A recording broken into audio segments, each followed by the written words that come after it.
नमस्कार, सत श्री अकाल। स्वागत है आप सबका सिविल सर्विस पीएमआई अकेडमी में। एमसीक्यूज के सीरीज पे यानी कि प्रीलिम्स एक्सप्रेस पे आगे बढ़ते हैं आज के इस कक्षा में। आगे बढ़ने से पहले आपको बता दें कि एमसीक्यूज हर एग्जाम में प्रीलिम्स के लिए बहुत जरूरी है, खासकर जो बीपीएससी एईडीओ है। आप केवल और केवल प्रीलिम्स के सहारे फाइनल नौकरी लेंगे। अपना थोड़ा सा परिचय देता हूँ संक्षेप में। 4 बार आईएएस का interview, 2011 CAPF final selection, all India rank 462। चलिए आज के पहले सवाल पे आते हैं। 5 सवाल प्लस 10 चलते थे फैक्ट, ये डेली रहेगा दोस्तों, मंडे टू सैटरडे। पहला सवाल है कि निम्नलिखित में से कौन सा 10 डिग्री चैनल से पृथक होता है, यानी कि जो 10 डिग्री चैनल है इनमें से किसे अलग करता है, कौन कौन से हैं। तो बताइए क्या। पहला ऑप्शन है अंडमान और निकोबार द्वीप समूह, दूसरा ऑप्शन है लक्षद्वीप और मिनी स्काई द्वीप समूह, तीसरा ऑप्शन है लक्षद्वीप और मालदीव, और चौथा है इनमें से कोई नहीं। अब बताइए फटाफट क्या होगा इसमें। 10 डिग्री चैनल का मतलब मैं आपको बता दूं। 10 डिग्री चैनल का मतलब ये हुआ कि ये मान लीजिए इक्वेटर है, ये हो गया नॉर्थ वाला हिस्सा, ये हो गया साउथ वाला हिस्सा, ये नॉर्थ उत्तरी गोलार्ध, ये दक्षिणी गोलार्ध, ठीक है। तो इसमें जो इक्वेटर के ऊपर वाला हिस्सा है ये 10 डिग्री का मतलब ये हुआ कि 10 डिग्री नॉर्थ अक्षांश यानी कि उत्तरी अक्षांश, ठीक है। 10 डिग्री चैनल का मतलब ये समझिएगा, आपको एक क्लियर कर दिया मैंने कि 10 डिग्री चैनल का मतलब ये है। तो इसका सही उत्तर है अंडमान और निकोबार द्वीप समूह, यानी कि अंडमान और निकोबार को जो अलग करता है, ये कई सारे द्वीप समूह से बना है पूरा एक अपना यूनियन टेरिटरी। तो उसमें 10 डिग्री चैनल अंडमान को निकोबार से अलग करता है। आइए आगे डिटेल में समझते हैं क्या है ये। सही उत्तर है ये अंडमान निकोबार द्वीप समूह, है ना। तो उसको अलग करता है ये 150 किलोमीटर, यानी कि जो 10 डिग्री चैनल है, कहें कि जो 10 डिग्री उत्तरी अक्षांश है वो लगभग 150 किलोमीटर चौड़ा है ना। यहाँ पे खासकर कहां पे ये बंगाल की खाड़ी में। बंगाल की खाड़ी किसका हिस्सा है? हिंद महासागर का हिस्सा है, ठीक है। तो किसको अलग करता है ये अगर टेक्निकली पूछा जाए, एक तो अंडमान को, दूसरा निकोबार को। अगर टेक्निकली पूछे तो ये लिटिल अंडमान को कार निकोबार जो द्वीप हैं इनको अलग करता है ना। ये ऊपर वाला हिस्सा अंडमान का हिस्सा है और नीचे वाला कार निकोबार नाम से ही है, तो ये निकोबार द्वीप समूह का हिस्सा है। तो अंडमान द्वीप समूह को निकोबार द्वीप समूह से अलग करने वाला जो चैनल है वो है 10 डिग्री चैनल, यानी कि 10 डिग्री उत्तरी अक्षांश, ठीक है। फैक्चुअल चीजें आपको ये लिखा हुआ है। ये मैंने आपको समझा भी दिया कि भूमध्य रेखा के उत्तर में 10 डिग्री अक्षांश को ही 10 डिग्री चैनल कहते हैं। थोड़ा सा इससे जुड़े और फैक्ट्स को समझ लीजिए, अगर आपको और काम आ जाएगा। अक्सर पूछा जाता है लक्षद्वीप समूह में आप देखेंगे तो उसके उत्तरी भाग में अमिनी द्वीप, मध्य में लैका द्वीप। तो जो उत्तरी और मध्य वाला हिस्सा है लक्षद्वीप द्वीप समूह का, उसको उसके जो दक्षिणी भाग है मिनिकॉय, तो इसको जो अलग करता है वो कौन सा चैनल है? तो वो है 9 डिग्री चैनल, है ना। 9 डिग्री चैनल यानी कि 9 डिग्री नॉर्थ अक्षांश। ये किसको अलग करता है? ये लक्षद्वीप के 2 मुख्य समूहों को, एक कहें उत्तरी जो द्वीप समूह प्लस मध्य वाला, उत्तर और मध्य वाला, यानी कि अमिनी द्वीप और लैका द्वीप, इन दोनों को अलग करता है किससे? मिनिकॉय से। या कहें अमिनी द्वीप को अलग करता है मिनिकॉय से, या कहें लैका द्वीप को अलग करता है मिनिकॉय से। मिनिकॉय के ऊपर स्थित है और इन दोनों के नीचे स्थित है, यानी कि अगर कहें अमिनी द्वीप के और साथ में लैका द्वीप, इन दोनों के बाद ये 9 डिग्री चैनल है और नीचे मिनिकॉय स्थित है। ये सब लक्षद्वीप द्वीप समूह का ही हिस्सा है, ठीक है। तो इनको कौन सा है? तो 10 डिग्री के बाद आपका 9 डिग्री चैनल कंप्लीट हो गया। अब आते हैं 8 डिग्री में। 8 डिग्री चैनल किसे अलग करता है?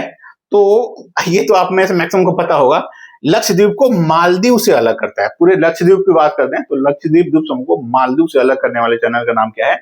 ये है 8 डिग्री चैनल। ये तीनों 10 डिग्री, 9 डिग्री, 8 डिग्री, तीनों चैनल हर एग्जाम के लिए एकदम पेड क्वेश्चन रहता है, इसके लिए आप तैयार रहें। बहुत संभावना है कि इससे सवाल पूछा भी जाए। अब आते हैं अगला सवाल पे। कर्क रेखा, ट्रॉपिक ऑफ कैंसर, है ना। तो कर्क रेखा कहां पे है? कर्क रेखा 23.5 डिग्री नॉर्थ अक्षांश पे है। यदि मैंने आप जैसे बताया, ये हो गया आपको इक्वेटर, है ना। 0 डिग्री होता है ये 0 डिग्री पे। तो इसके नीचे हो गया दक्षिणी गोलार्ध, ऊपर हो गया उत्तरी गोलार्ध। तो उत्तरी गोलार्ध वाला जो हिस्सा होता है यहां से लेके 23.5 डिग्री तक, है ना।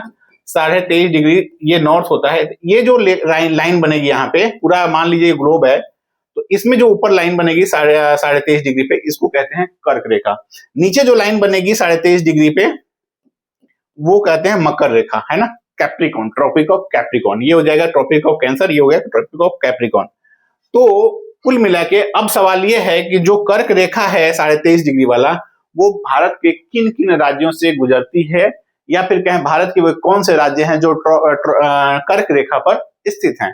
तो कितने राज्य हैं पहले आप बताइए, कौन कौन से हैं, एक्सप्लेनेशन बता दूंगा। ऑप्शन है आपके पास 10, 9, 8, 7, 3 ऑप्शन है, अक्सर इसी तरह से पूछा जाता है। तो आप इसमें से सही आंसर है 8, यानी कि कुल 8 भारतीय राज्य हैं जिनसे होकर कर्क रेखा गुजरती है। 8 राज्य कौन कौन से हैं पहले उनकी चर्चा कर लेते हैं।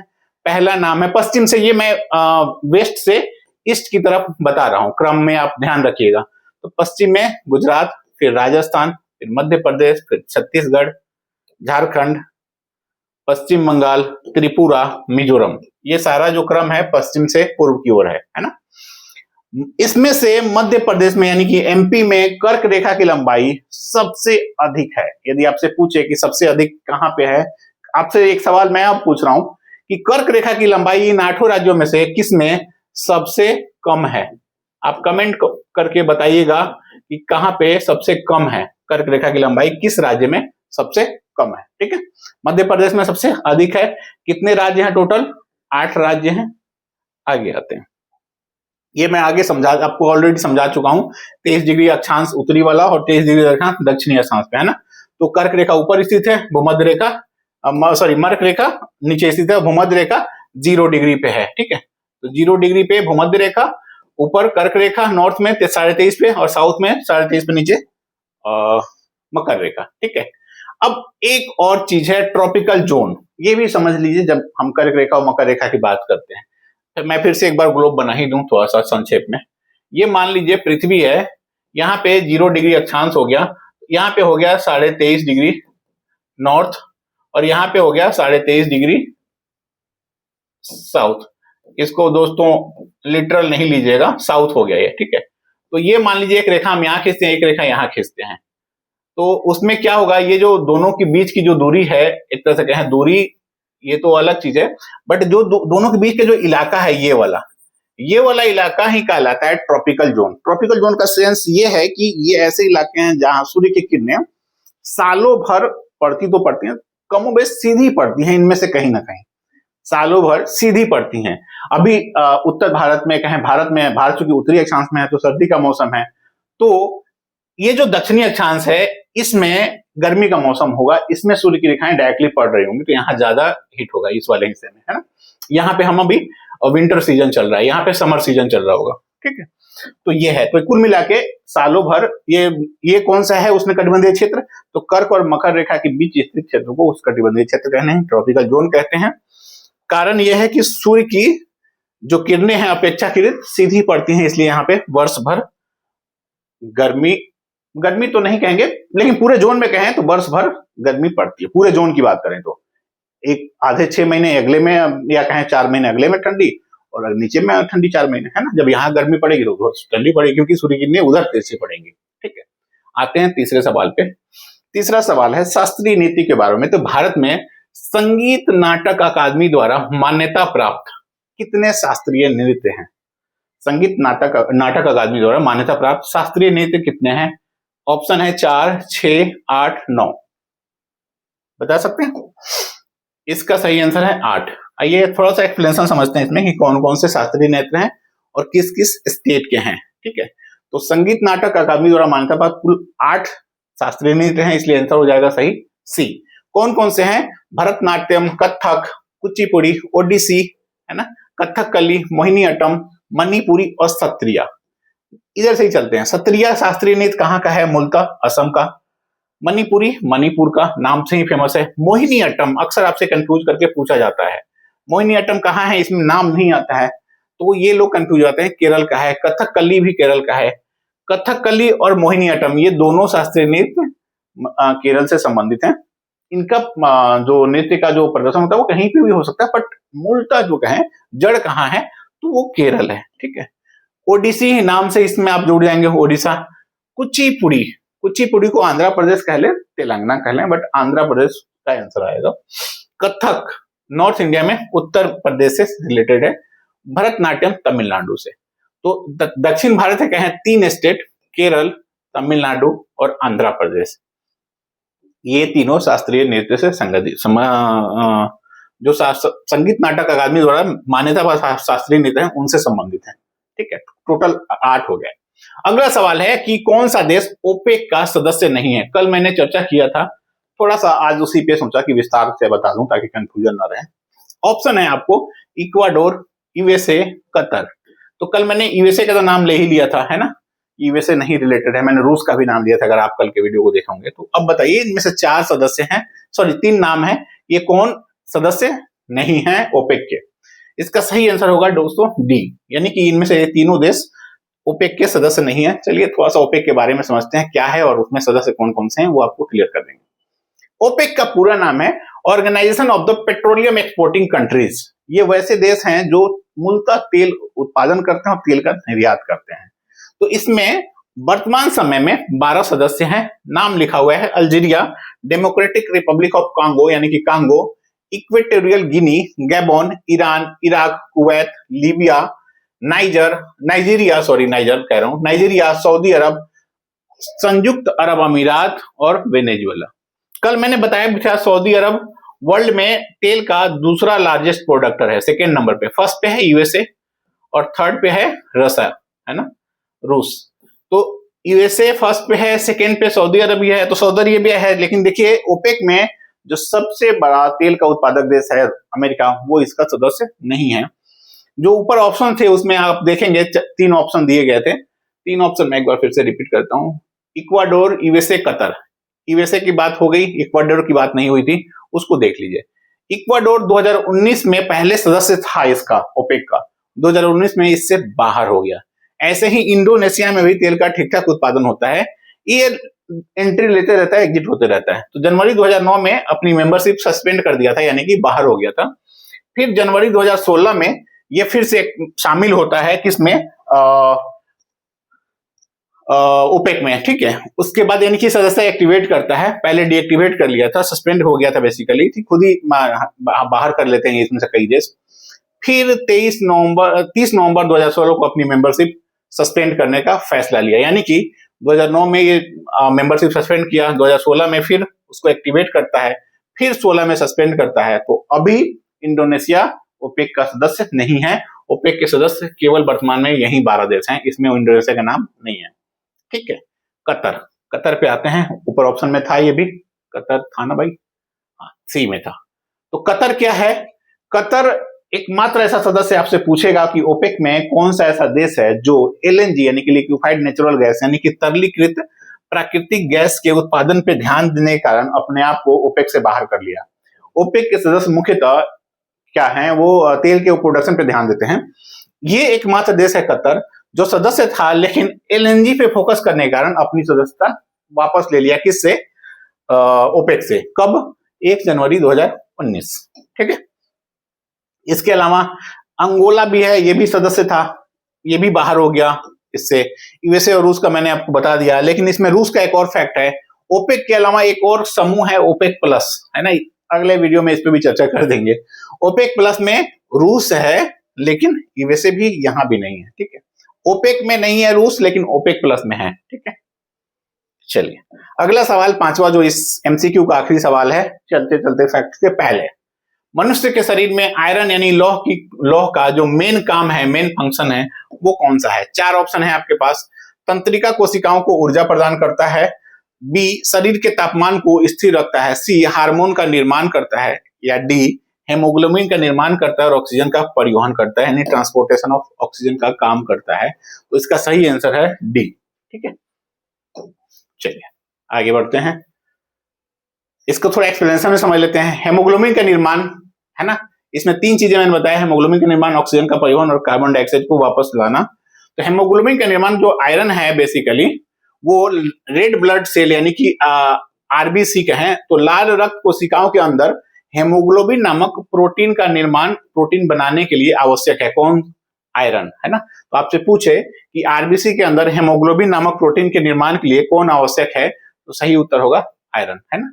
अब आयरन का जो काम है हेमोग्लोबिन में, तो हेमोग्लोबिन में जो आयरन का परमाणु होता है वो क्या करता है, वो ऑक्सीजन के अणुओं को जोड़ता है या बांधता है। ठीक है, इससे क्या होता है, रक्त जो है शरीर में शरीर के सभी ऊतकों में ऑक्सीजन पहुंचाने का काम उसका आसान हो जाता है। ठीक है, अगला इसका एक्सप्लेनेशन में अगला पॉइंट है कि कार्बन डाइऑक्साइड को वापस लेना। हेमोग्लोबिन का एक और काम है कि वो फेफड़ों तक कार्बन डाइऑक्साइड को वापस लाने में मदद भी करता है। तो ये था। हाँ, एक और चीज रह गया कि हमने बताया आयरन के बारे में प्रश्न है, तो आयरन की कमी से क्या होता है, अक्सर सवाल में एग्जाम में ये भी पूछा जाता है। तो आयरन की कमी से शरीर में थकान, कमजोरी और ऑक्सीजन ले जाने की क्षमता में कमी आती है। ठीक है, तो ये था दोस्तों ये फैक्ट आज के 5 एमसीक्यूज का। फिर से आपको बता दें कि प्लीज चैनल को सब्सक्राइब करिएगा, जो उन्होंने नहीं सब्सक्राइब किया है वो प्लीज सब्सक्राइब करिए चैनल को। जो लोग आप में से जो सब्सक्राइबर्स हैं प्लीज अपने दोस्तों के साथ शेयर करिएगा प्लीज। नया चैनल है इसलिए प्रमोट करना बहुत जरूरी है। बार बार मैं वीडियो के बीच में ये बोलता हूँ, अच्छा नहीं लगता मुझे, बट प्लीज एटलीस्ट आप एक सब्सक्राइबर अपने 5 दोस्तों को जरूर जोड़िए, मेरा मनोबल बढ़ता रहेगा। आते हैं चलते चलते 10 फैक्ट पे। हमने ऊपर 10 डिग्री, 9 डिग्री और 8 डिग्री चैनल के बारे में बोला। आज थोड़ा सा कुछ और उसी से रिलेटेड चीजों को जान लेते हैं, ताकि आपका ये वाला सेक्शन पूरा कंप्लीट हो जाएगा, चैनल वाला या फिर डिग्री वाला। ठीक है, आते हैं पहला पे। 38वीं समानांतर रेखा यानी कि पैरेलल लाइन, यानी कि कहें कि 38 डिग्री नॉर्थ अक्षांश है ना। तो ये किसके किसके बीच है और किसको अलग करता है, तो ये है नॉर्थ कोरिया और साउथ कोरिया, इन दोनों के बीच 38वीं पैरेलल लाइन है, यानी कि 38 डिग्री नॉर्थ अक्षांश है। तो ये इनको अगर आपसे पूछे क्या एग्जैक्ट पूरा है, तो ऐसा तो होता नहीं है, बट जीके के लिए ये पेड क्वेश्चंस होते हैं, तो आपसे अगर पूछा जाए तो ये ध्यान रखिएगा। ठीक है, अगला सवाल है, इसमें अगला जो फैक्ट है वो है 49 डिग्री पैरेलल लाइन। ये किसको पृथक करती है, ये देखा, तो ये बेसिकली यूएसए और कनाडा के बीच में है। ठीक है, यानी वही जैसे मैंने ऊपर बताया कि अक्षांश रेखा ही है ये सब, है ना। अब आते हैं फ्रांस और जर्मनी के बारे में। फ्रांस और जर्मनी के बारे में, जब सेकेंड वर्ल्ड वॉर चल रहा था तो फ्रांस और जर्मनी दोनों ने अपनी अपनी सीमा रेखा खींची एक दूसरे के साथ, है ना। तो उसमें से फ्रांस वालों ने जो किया, जो सीमा रेखा फ्रांस ने जर्मनी के साथ खुद खींचा, उसका नाम था मैजिनोट लाइन, है ना। ये फ्रांस द्वारा, याद रखिएगा इसमें, फ्रांस ने खींचा था। किसके लिए, तो द्वितीय विश्व से पहले बनाई गई किलेबंदी की एक श्रृंखला थी, उसने किलेबंदी कर ली थी ताकि जर्मन फोर्सेज उसके अंदर ना आए। तो जर्मनी और फ्रांस के बीच ये रेखा है, इसका निर्माण फ्रांस ने किया था। ऐसे ही अगला आता है सिगफ्राइड लाइन। सिगफ्राइड लाइन यानी सिगफ्राइड रेखा फ्रांस ने जब किया तो जर्मनी भी पीछे थोड़ी ना था, वो भी तो उस समय बहुत हिटलर के टाइम पे बहुत ही आगे था। तो जर्मनी द्वारा, ये फ्रांस ने बनाया, ये जर्मनी ने बनाया, दोनों का काम ये था एक दूसरे से अपनी सीमाओं को अलग रखना। ये दोनों लाइन अमूमन पैरेलल ही थी, एक दूसरे के समकक्ष थी, निकट थी। ठीक है, तो ध्यान रखिएगा जर्मनी और फ्रांस के बीच में मैजिनोट लाइन है, सिगफ्राइड लाइन है, कंफ्यूज नहीं होइएगा। पूछ दे कि इनमें से दोनों कौन सी रेखा जर्मनी के लिए और फ्रांस के लिए यूज होता है, दोनों यूज होता है। वर्तमान समय में क्या है, जो अब वो तो सेकेंड वर्ल्ड वॉर के टाइम खींचा गया था, वर्तमान समय में फ्रांस और जर्मनी को कमोबेश राइन नदी कहां बहती है, आपसे पूछा जाए कमेंट करके बताइएगा। तो राइन नदी एक तरह से सीमा बनाती है जर्मनी और फ्रांस के बीच, पूरा नहीं तो ठीक ठाक सीमा बनाती है। सीमा के साथ साथ अंतरराष्ट्रीय सीमा के रूप में काम करती है राइन नदी, किसके बीच में, फ्रांस और जर्मनी के बीच में। तो अपना सिगफ्राइड लाइन और मैजिनोट लाइन, साथ में राइन नदी, ये भी याद रखिएगा। ठीक है, चौथा आज का चलते चलते फैक्ट है, भारत और श्रीलंका के बीच इन दोनों को कौन पृथक करता है, तो वो पाक स्टेट यानी कि पाक जलदमनुबंध। फटाफट भागते हैं, इंग्लैंड और फ्रांस को कौन अलग करता है, इंग्लिश चैनल। ये अक्सर आप पढ़े होंगे, बट इसमें फ्रांस याद रखिएगा, फ्रांस बहुत इंपॉर्टेंट चीज रहेगा आपके लिए। ऐसे ही अफ्रीका और यूरोप को कौन अलग करता है, तो जिब्राल्टर, स्ट्रेट ऑफ जिब्राल्टर, ये अलग करता है। एशिया और यूरोप को कौन अलग करता है, तो यूराल माउंटेन, यूराल पर्वत कहां पे है, कमेंट करके ये भी बताइएगा, यूराल माउंटेन। ठीक है, ये एशिया और यूरोप को अलग करता है। बात थोड़ा सा उदाहरण देता हूं, बहुत बड़ा देश है, ठीक है, एरिया में, चीन के बाद, तो ये है। अब क्या है कि यूएसए, इसका आंसर है रूस, है ना। रसा में है यूराल पर्वत। ठीक है, यूएसए और रूस के बीच, दोनों देशों के बीच नेचुरली कौन है, तो बोरिंग जलदमरुबंध, बोरिंग स्टेट, है ना, ये इनको अलग करता है यूएसए और रूस को। अगला फैक्ट है, इंडोनेशिया और ऑस्ट्रेलिया के बीच तिमोर सागर है और साथ में अराफुरा सी है, ये दोनों के बीच स्थित है, अलग करने का सेंस नहीं है, बट इनके बीच स्थित है। पूछ दे कि तिमोर सागर कहाँ है और अरापुरा सागर कहाँ है, तो इंडोनेशिया और ऑस्ट्रेलिया के बीच में है, ठीक है। ऐसे ही अगला फैक्ट है, सऊदी अरबिया और अफ्रीका के बीच क्या है, तो रेड सी स्थित है। तो रेड सी एक तरह से कहें आर्टिफिशियली किसको अलग करता है, सऊदी अरेबिया को अफ्रीका से, है ना। रेड सी जैसे आप कहें तो अमूमन मिस्र, सूडान, जिबूती और इरिट्रिया, ये जैसे अफ्रीकी देश हैं ये सारे, तो इनको सऊदी अरब और यमन से अलग करने का काम कौन करता है, तो रेड सी ही करता है, ठीक है। ये था दोस्तों आज का चलते चलते 10 फैक्ट। मिलते हैं अगले वीडियो में। प्लीज चैनल को सब्सक्राइब करिएगा, शेयर करना नहीं भूलिएगा, वीडियो को लाइक करिएगा, मनोबल बढ़ाए रखिएगा। नमस्कार, धन्यवाद।